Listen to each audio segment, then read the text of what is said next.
Well, a very good afternoon to what has been an extremely cold and wet Kuyga, where we saw heavy rain starting falling last night up until the late afternoon, which now we see clear skies and sun, which has contributed to what we see now as a drying of most parts of Kuyga. Just to give you some stats as to how bad the rain fell in the Eastern Cape,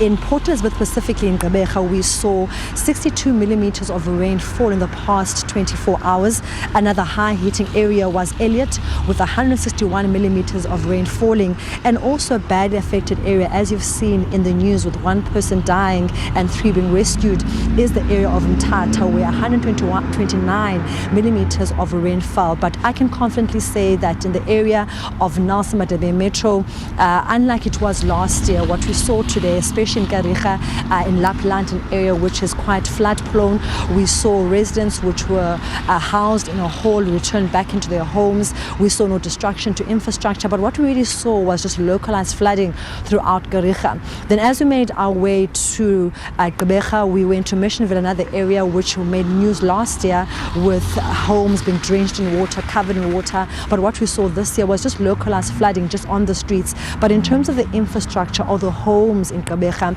we have not seen or reported or heard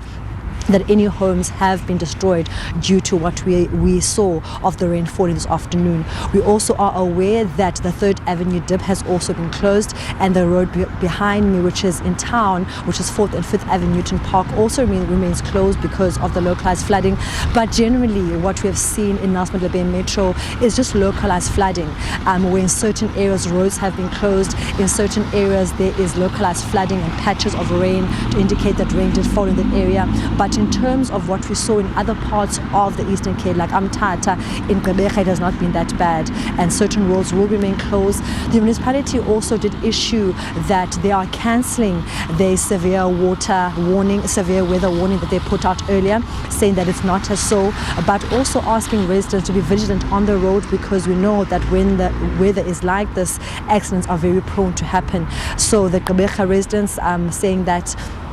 they are obviously grateful that the rain didn't fall as heavy as it did last year, affecting any infrastructure, but being warned to be vigilant, especially on the roads, especially those in flood-prone areas, rather go to places of safety like halls when they see the rain coming down really, really hard.